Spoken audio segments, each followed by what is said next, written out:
कुनि कुनि पिला मानक आगे सम्मानित हवा तांको आगे संवर्धित हवा ये गोटे सौभाग्यर कथा। कारण पिला मानक देखिले शैशव मन पड़े जोटा फेरे ना मनुष्य जीवन में जोटा फेरे ना से शैशव। शैशवर साधना एवं शैशव साधना को प्रवर्ताउथिबा जो अभिभावक माने आज एकत्रित होइचंती समानक सामने संवर्धित होबा एक मो पई गोटे सौभाग्यर कथा बोली कहिबी। एसएनएम संस्था एसएनएम अनुष्ठान मते सम्मानित करिसथि सेति पई तांको पाखरे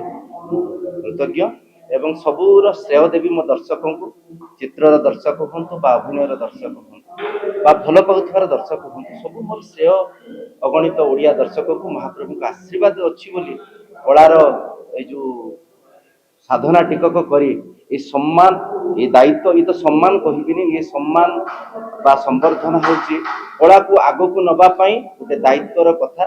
चेष्टार कथा। तो निश्चित भाव में जड़े चित्रशिल्पी भाव में जड़े अभिनेता भाव में जड़े चित्र शिक्षक भाव में विशेषकर जड़े साधारण कलाकार भाव में मो माटीर कथा मो कलार कथा मो साधनार कथा को निश्चित भाव में जनसाधारण पाखे पहुँचेबी यहाँ हूँ मोर महाप्रभु निकट प्रार्थना। आज निजी को बहुत गर्वित अनुभव कर मते एभली गोटे अवार्ड मिली जोटा कि एनिमेशन क्षेत्र में अवार्ड मिलिया बहुत कम। आप जानते चित्र रे मिलूँ डांस रे मिलूँ संगीत रे मिलूँ कि एनिमेशन क्षेत्र में अवार्ड मिली फर्स्ट टाइम पे खुशी लगे। आ जहाँ ठारू मु अवार्ड नहीं सी होउछंती दास बेनर सर बहुत माने प्रतिष्ठित शिशु साहित्यिक जातीय स्तर रे राज्य स्तर रे से बहुत उच्च उच्च पद सम्मानित होती। सी मोर गुरु सी मोर प्रेरणादायक थे। एनिमेशन क्षेत्र को आसा पूर्व मु संवाद सहित कम भी करी आज ताकरी हाथ अवार्ड पाई मो वास्तव में बहुत खुशी अनुभव करुच्ची। आज आप जो छोट छोट पिला माने ऑलरेडी आर्ट करके आगो को बढ़िया पाई चाहते कौन प्रेरणा दे मु एक कथा कहबी जमती कि आमे भाषण रे सार कहूले जे दिन थिला जतबेले चित्र करूले बापा माँ माने कहूले कहीं चित्र करूछु चित्र करके कौन लाभ पाठ पढ़ बड़ मनुष्य हो। किंतु वर्तमान जुग बदली जाइए चित्र माध्यम आमे आमर बहुत किसी जदि प्लेटफॉर्म को आमे शो कर माने ये करे कारण आजिकल जो डिजिटल जुग आसला इंस्टाग्राम आसला यूट्यूब आसला फेसबुक आसला सबुत आमर टैलेंट को सारा राज्य हो कि सारा विश्व को आमे देखई परिबा आउ सेठी भी हमको प्रेरणा मिल तो से प्रेरणा आमको आगु को आहरी कम करने को भितर आमको इच्छा शक्ति प्रदान कर तेणु पाठ पढ़िया निहाती दरकार कि पाठ सहित यही कला क्षेत्र को समस्त सारा जीवन निज सहित साधना करने दरकार। SNM art and culture academy पिला माननकु 8 वर्ष धरी नृत्य संगीत चित्रांकन ये सब क्षेत्र में शिक्षादान करि आसुछि। आज वर्ष से तांकर वार्षिक उत्सव पालन कले जो मैंने विभिन्न क्षेत्र में सफलता पाई पुरस्कृत कले एवं सबुठ बड़ कथा हूँ दुई जन अति उच्च शिल्पी की संबर्धना ज्ञापन कले से भितर होती उत्कल गौरव नंद जे एनिमेशन क्षेत्र में ओडिशा रे यथेष्ट सुनाम अर्जन कर श्रीजुक्त चिंतामणि विश्वाल से केवल चित्रकला नुहे अभिनय क्षेत्र में बहुत पारदर्शिता हासिल कर मोटामोटी कला क्षेत्र में जो मैंने पारदर्शिता देखते हासिल कर पुरस्कृत करने फल ये अनुष्ठान कला प्राणता तो देखी किंतु मु लक्ष्य कली जो अभिभावक मैंने आसचंती समस्ते मन गोटे उत्साह अच्छी मो पिलाटी नाच शिखु गीत शिखु ये कथा आगुरी नाला आम केवल पाठ पढ़ाटा को भावुलु बड़ कथा ता फल भर जो अंतर्निहित गुणटी अच्छी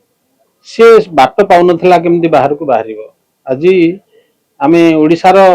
जो मैंने विभिन्न क्षेत्र में सफलता पाई कलात्मक दिगरे से आगुरी भाया सुजोग सब पाई ना देहर स्ट्रगल कर उठी आज गोटे सुजोग तैयारी करुच्चे एसएनएम एकेडमी तेणु मोर समस्त शुभेच्छा SNM art and culture academy प्रति ये अनुष्ठान आगु को भल करियो बोली मोर आशा। SNM art and culture academy हेउची छोट छोट पिला मानको अंतर्निहित गुण को प्रकाश करिवो बाहर जन समाज रे प्रकाश करिवा तार मुख्य उद्देश्य छोट छोट पिला मानको केमिति से गोटे नुआ पथ देखेबो आराधना हेउची एक सम्मान जोटा कि SNM art and culture academy सेटा को ପିଲାମାନଙ୍କ ପାଇଁ ହିଁ କରିଛି। ଆଉ ସେଟା ଖାଲି କେବଳ ଛୋଟ ଛୋଟ ପିଲାମାନଙ୍କୁ ନାହିଁ, ଓଡ଼ିଶାର ନାମୀ ଦାମୀ କଳା କ୍ଷେତ୍ରରେ ଯୋଉମାନେ ଅଗ୍ରଣୀ କଳା କ୍ଷେତ୍ରରେ ଯୋଉମାନଙ୍କର ସିଦ୍ଧ ଅର୍ଥ କଳାକୁ ଯୋଉମାନେ ବଞ୍ଚେଇ ରଖିଛନ୍ତି, କଳା ନାଁ କହିଲେ ଯୋଉମାନଙ୍କର ନାଁ ଆଗରେ ଆସେ ସେମାନଙ୍କୁ ବି ସେ ସମ୍ବର୍ଦ୍ଧନା କରିଛି। ଆଜି ଓଡ଼ିଶାର डिजिटल प्लेटफॉर्म रे डेभलप करथिया नटिया कॉमेडी रो प्रतिष्ठाता उत्कल गौरव नदन को आज आराधना सम्मान रे सम्मानित कराई। आउ चिंतामणि विश्वाल जे ओडिशार जने सुनामधन्य चित्रशिल्पी और अभिनेता तांको भी आराधना सम्मान रे सम्मानित करा जायछि। नमस्कार, मु होची लक्ष्मी प्रिया। मु एसएमएम आर्ट जो हमर माने स्कूल टी हेची आमर गोटे चेष्टा प्रचेष्टा सब बेले रही जे केमती छोट छोट पिला माने आमर जेमती समस्त पाठ पढ़ा को एते प्राधान्य दउचंती देह भी निहार दरकार, किंतु ता सहित भी किसी छोट छोट माने साइड रे ड्राइंग हैला, डांस हैला, म्यूजिक हैला किसी सिखबा निहार दरकार। आ आजिकल दुनिया रे समाज रे एते माने कॉम्पिटिटिव हे गलानी जे स्कूल या चाहूची आमको पाठ सहित किसी साठर ज्ञान रहिबा भी निहाती दरकार। आमर तो बयस अच्छी पाठ पढ़ा किंतु यही छोट समयटा ना भाई छोट बड़ पिला समयटा बीती जीव जे कि आने धीरे धीरे पाठ सहित युवा जिन भूली जी। आम स्कूल गोटे उद्देश्य केमी पिला माने शिखिबे, कारण आम जिते बड़े आम 90s एज कथा मुझे कहूँ एत सुविधा सुजोग नाला पेरेन्ट्स मैंने एत कला को एत माने जो कहती कला को एत माने प्रशंसा करने तो दूर केवल पाठ। तेणुक आम स्कूल गोटे माने प्रचेष्टा सब रे आमे केमिति पिला मानको किछि ना किछि कला क्षेत्र रे आगु को नबु, एटा ही हमर प्रचेष्टा रहिछि सब दिन पय मध्ये रहिबो। आपण आज आराधना सम्मान पाई निजो केते एक्साइटेड मन करछन बहुत, कारण से माने जो कहंतिनी सेटा पाइबा होछि गोटे स्वप्न थाए समस्तकर। मु भी मो छुआ बेले बहुत इच्छा थिला कोनसला गोटे नाच गीत रे करिया पय, किंतु मते कि सुजोग मिली नथिला, किंतु जा हो मु आज से अवार्डटा पाइली निजको पाई कि बहुत गर्व, कारण सेही स्थान को आसे पय ना हमको बहुत समय लागे पिला मानको गढ़ी तोलिया पय हम माने जो कहंतिनी गढ़ीबारे ही एसु जिंस पाइबा कथा। तो बहुत बहुत थैंक्स माने मो पेरेंट्स मानको बहुत बहुत धन्यवाद जे कि मते सेही सुजोग बाछि जम जे सुजोग माने अवार्डटा पाइया पय।